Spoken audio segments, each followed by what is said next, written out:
이 시간 우리에게 주시는 하나님의 말씀은 야고보서 5장 7절에서부터 18절까지의 말씀입니다. 야고보서 5장 7절에서부터 18절까지의 말씀, 신약성경 375페이지입니다. 이제 하나님의 말씀을 제가 봉독하겠습니다. 그러므로 형제들아, 주께서 강림하시기까지 길이 참으라. 보라, 농부가 땅에서 나는 귀한 열매를 바라고 길이 참아 이른 비와 늦은 비를 기다리나니 너희도 길이 참고 마음을 굳건하게 하라. 주의 강림이 가까우니라. 형제들아, 서로 원망하지 말라. 그리하여야 심판을 면하리라. 보라, 심판주가 문 밖에 서 계시니라. 형제들아, 주의 이름으로 말한 선지자들을 고난과 오래 참음의 본으로 삼으라. 보라, 인내하는 자를 우리가 복되다 하나니 너희가 욥의 인내를 들었고 주께서 주신 결말을 보았거니와 주는 가장 자비하시고 긍휼히 여기시는 이시니라. 내 형제들아, 무엇보다도 맹세하지 말지니 하늘로나 땅으로나 아무 다른 것으로도 맹세하지 말고 오직 너희가 그렇다고 생각하는 것은 그렇다 하고 아니라고 생각하는 것은 아니라 하여 정죄받음을 면하라. 너희 중에 고난당하는 자가 있느냐? 그는 기도할 것이요 즐거워하는 자가 있느냐? 그는 찬송할지니라. 너희 중에 병든 자가 있느냐? 그는 교회의 장로들을 청할 것이요 그들은 주의 이름으로 기름을 바르며 그를 위하여 기도할지니라. 믿음의 기도는 병든 자를 구원하리니 주께서 그를 일으키시리라. 혹시 죄를 범하였을지라도 사하심을 받으리라. 그러므로 너희 죄를 서로 고백하며 병이 낫기를 위하여 서로 기도하라. 의인의 간구는 역사하는 힘이 큼이니라. 엘리야는 우리와 성정이 같은 사람이로되 그가 비가 오지 않기를 간절히 기도한즉 3년 6개월 동안 땅에 비가 오지 아니하고 다시 기도하니 하늘이 비를 주고 땅이 열매를 맺었느니라. 아멘. 한 주간 세상의 소금으로서의 사명을 감당하다가 거룩한 주일 다시 말씀의 자리로 나아오신 염산교회 공동체 모두를 환영하고 축복합니다. 오늘은 길이 참으라 라는 제목으로 하나님 말씀을 나누고자 합니다. 먼저 옆에 있는 사람들과 함께 다시 한번 인사하겠습니다. 하나님이 당신을 사랑하십니다. 앞뒤로도 인사하겠습니다. 은혜로 삽니다. 오늘 말씀을 나누는 가운데에 우리에게 선한 일을 행하시는 주님의 은혜가 가득하기를 소망합니다. 요즘 카카오톡이나 SNS 프로필을 보면 D-Day를 설정해 둔 것을 자주 볼 수 있습니다. 결혼기념일이나 자신의 생일 또는 자녀의 생일 혹은 중요한 날을 기억하기 위해 설정해 둔 것이겠지요. 나라에서도 큰 선거가 있거나 수능과 같은 시험날 또는 중요한 면접이 있는 날, 그날을 앞두고 있는 날을 우리는 D-Day라고 부릅니다. D-Day, 정확한 사전적인 의미는 어떤 계획을 실시할 예정일이라는 의미입니다. 그런데 성도님들, 이 D-Day의 유래를 알고 계십니까? 사실 D-Day는 군사 용어입니다. 때는 제2차 세계대전이 한창이던 1944년 6월 6일 전쟁 초기 나치 독일의 패해서 유럽 대륙에서 밀려났던 연합군은 독일 방어선을 뚫기 위해 대규모 상륙작전을 준비했습니다. 이것이 그 유명한 노르망디 상륙작전이지요. 치밀한 준비 끝에 육해공군을 아우르는 15만의 대병력을 프랑스 북부 노르망디 해변에 투입한 연합군은 이날을 발판 삼아 2차 세계대전의 전세를 역전할 수 있었습니다. 그러나 노르망디 상륙작전의 D-Day가 승리의 날, 즉 V-Day는 아니었습니다. 노르망디 상륙작전 이후에도 전쟁은 여전히 계속되었고 이듬해인 1945년 6월에 독일이 1945년 8월 14일에 일본이 패전을 선언하고 나서야 비로소 승리의 날이 도래했습니다.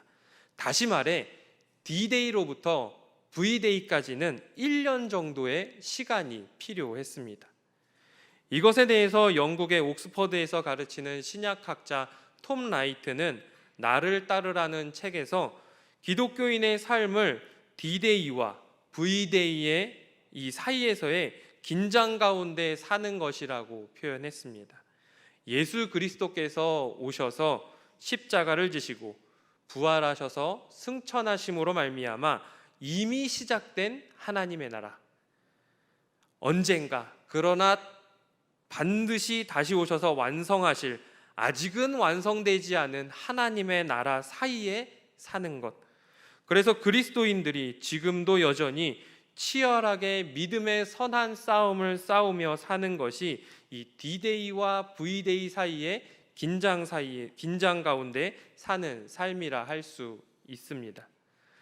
군대에서는 전투를 어떻게 하는지, 전쟁 물자는 무엇을 어떻게 준비하고 반드시 승리하고 무사히 살아남기 위해 지켜야 할 규범 등을 적어놓은 책자가 있습니다. 바로 야전교범, 필드 매뉴얼입니다. 흔히 우리가 저 사람 FM이야 할 때 그 FM이 필드 매뉴얼의 약자이지요. 그렇다면 그리스도인의 야전교범, 그리스도인의 필드 매뉴얼은 무엇일까요? 이미와 아직 사이에 치열하게 살고 있는 그리스도인들은 무엇을 보고 영적 전투에서 승리할 수 있을까요? 당연히 하나님의 말씀, 성경이겠지요. 하나님은 성경을 통해서 당신의 뜻을 우리에게 알려주셨고 말씀을 이루며 사는 것이 그리스도인의 사명이라고 할 수 있습니다. 이처럼 성경을 하나님의 말씀으로 간주함에도 불구하고 초대교회부터 꽤 오랫동안 그 가치를 인정받지 못한 책이 하나 있습니다. 오늘 본문인 야고보서가 그렇습니다. 야고보서의 저자는 예수의 형제 야고보입니다. 그런데 요한복음에 의하면 예수의 형제들은 주님을 믿지 않았다고 하였고 마가는 예수의 가족들이 예수를 미쳤다라고 여겼던 것으로 쓰여졌습니다.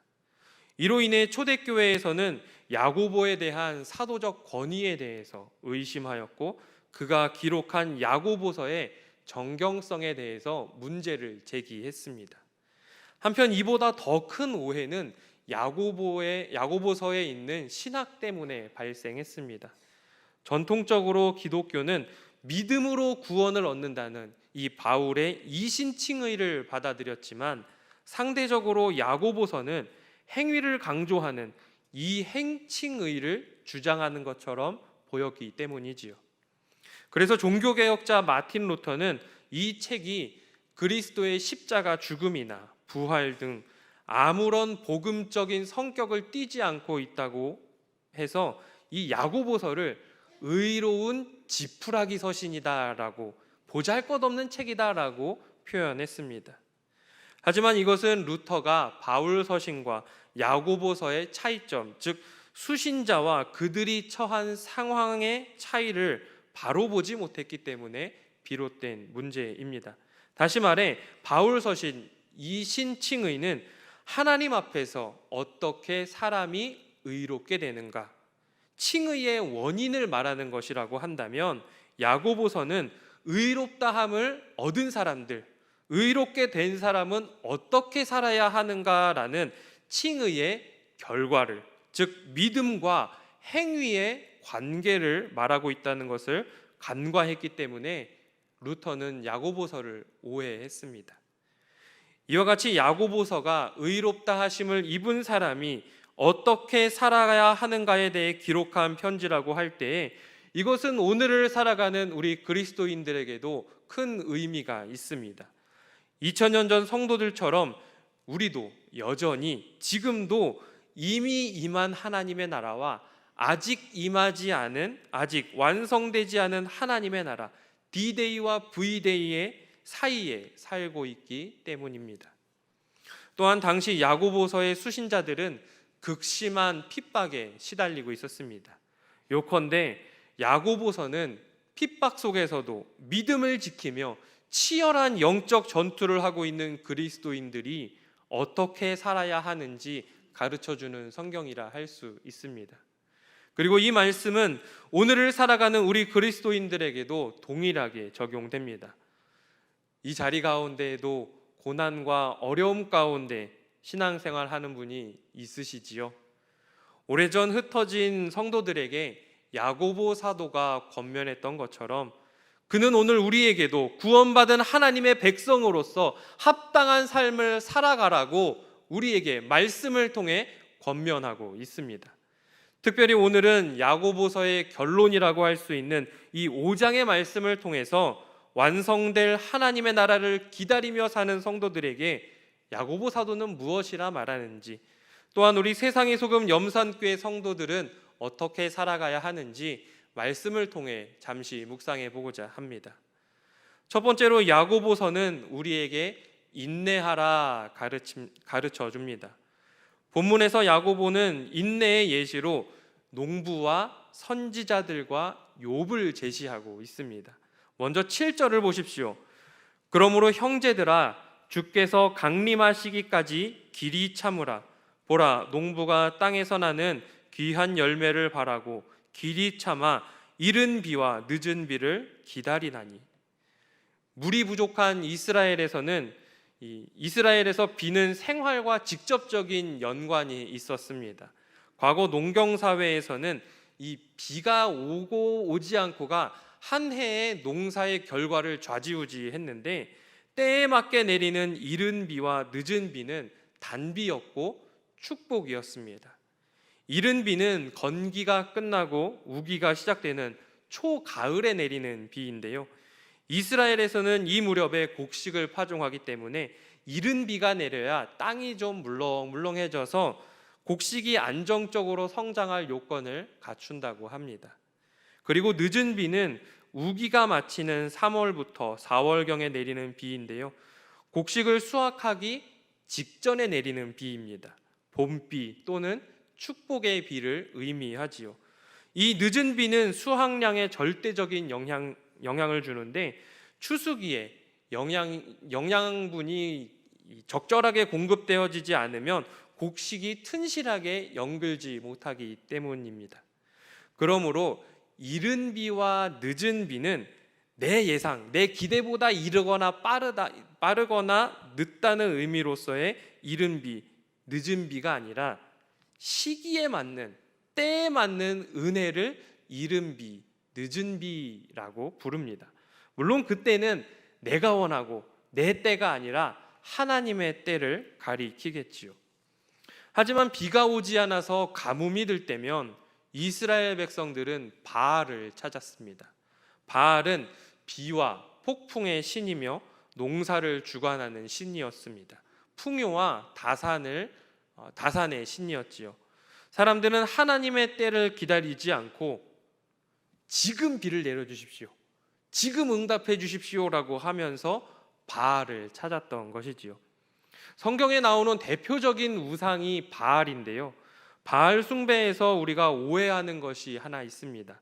성경을 보면 하나님을 버리고 바알을 찾았다라는 표현을 자주 볼 수가 있는데, 이것은 하나님과 바알 중에 바알만 섬겼다라는 의미가 아닙니다.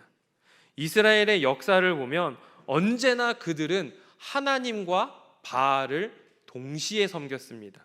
열왕기상 18장 21절을 보니 엘리야가 이스라엘 백성들에게 이렇게 말합니다.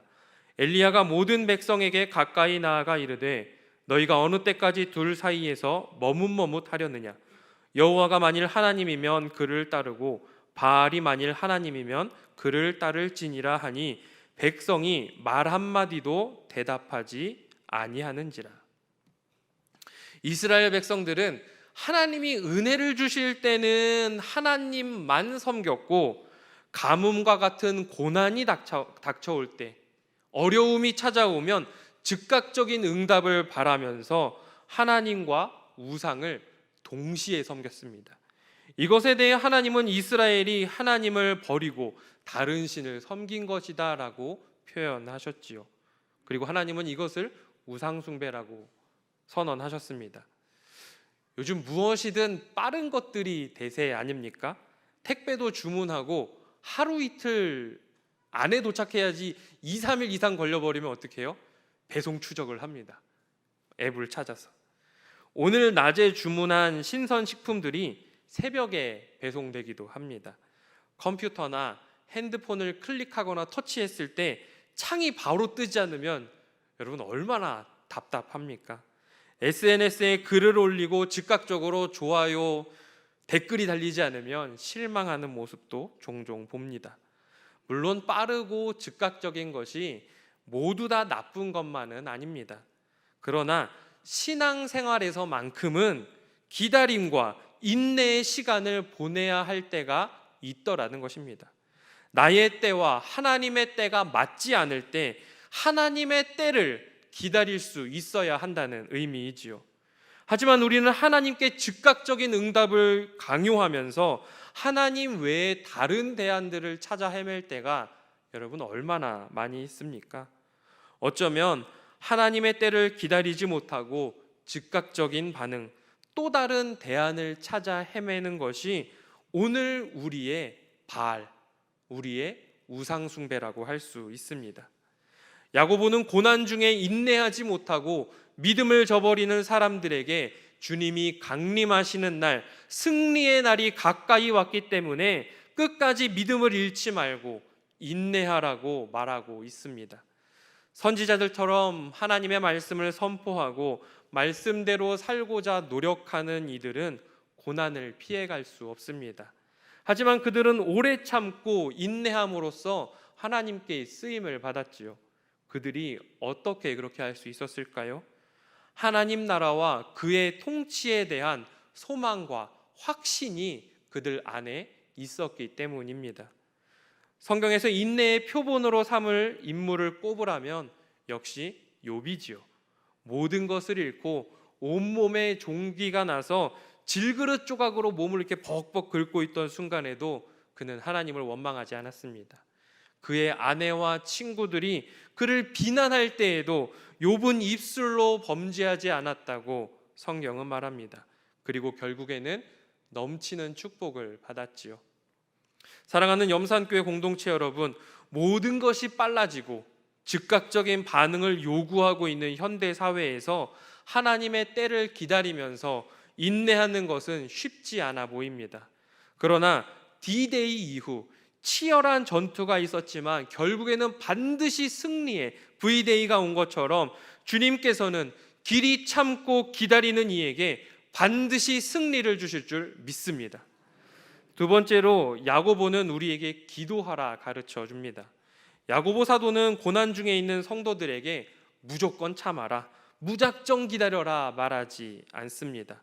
참고 인내하되 기도하며 기다리라고 말하고 있습니다.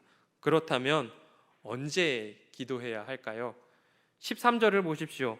너희 중에 고난당하는 자가 있느냐? 그는 기도할 것이요.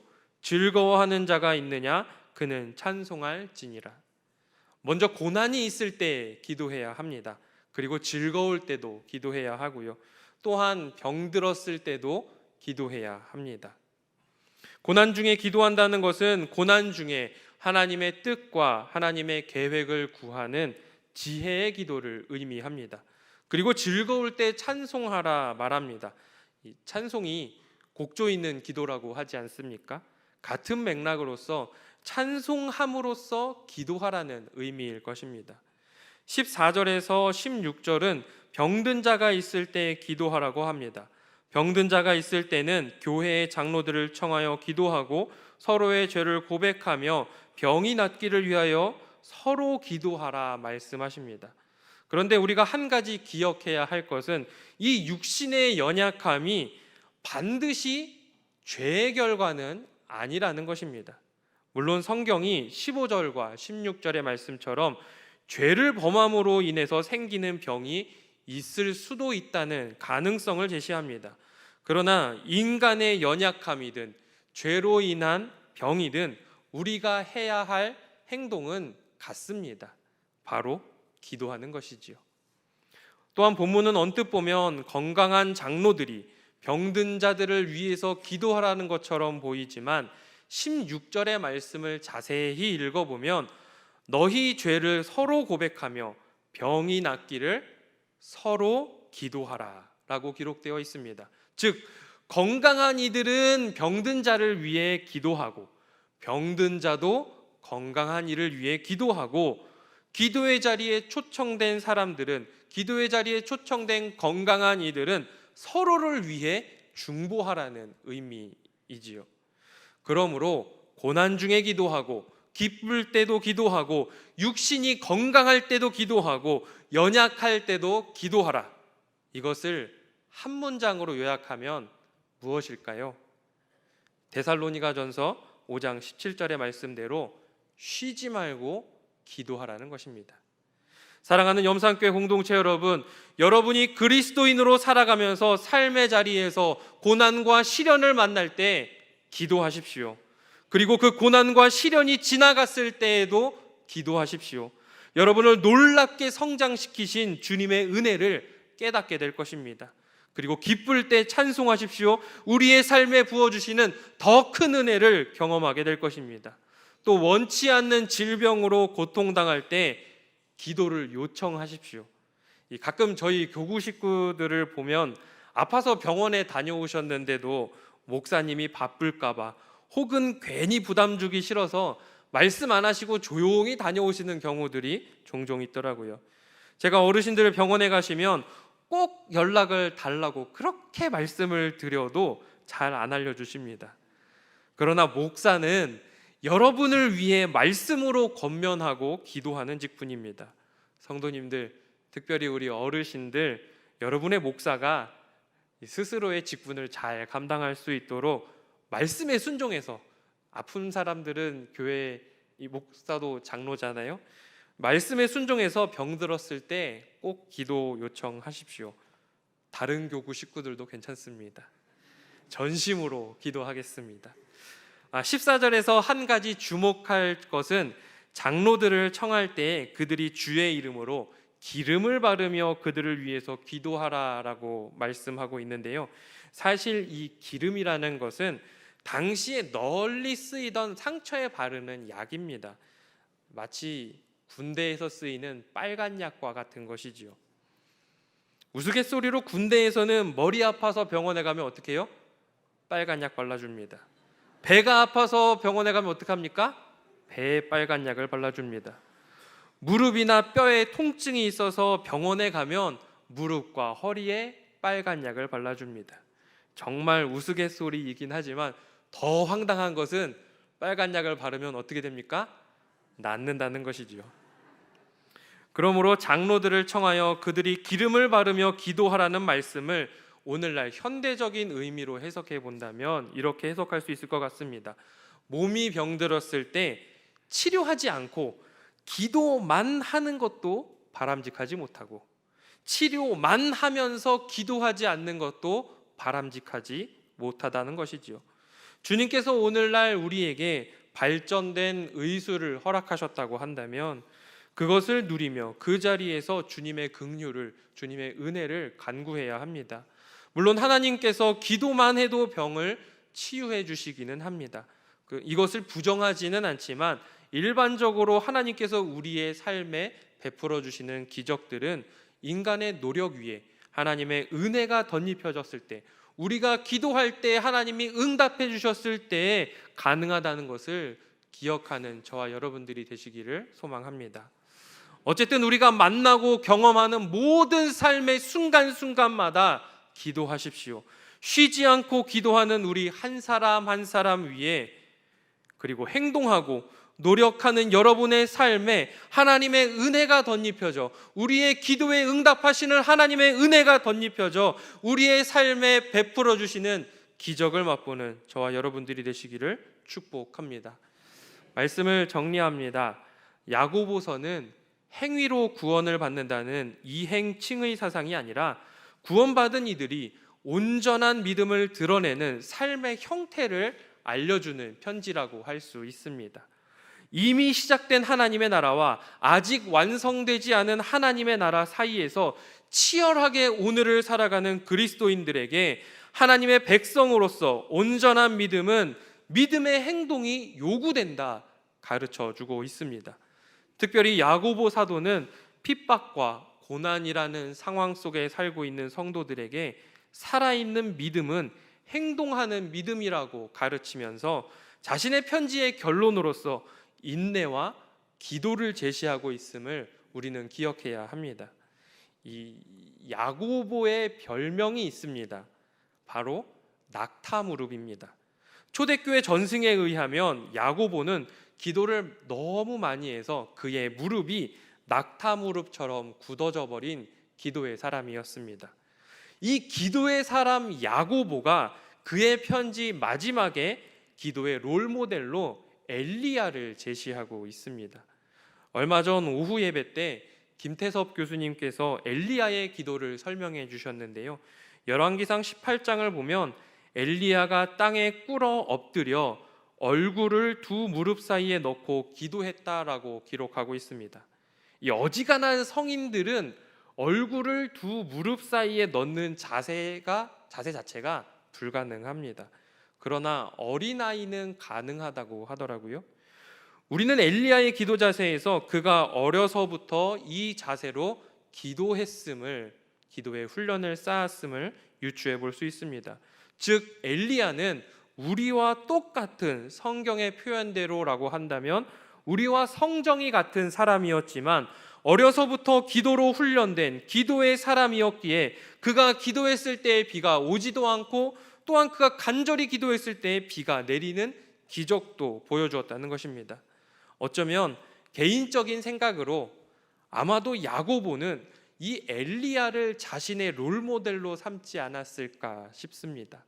너무 많이 기도해서 무릎이 낙타무릎처럼 굳어져 버린 야고보, 그리고 어려서부터 기도로 훈련된 능력의 종 엘리야, 고난과 어려움을 이겨내고 온전한 신앙인으로 승리의 날을 기대하며 사는 오늘의 그리스도인들에게 야고보 사도는 여전히 기도가 답이고 기도가 능력이라고 깨우쳐 줍니다.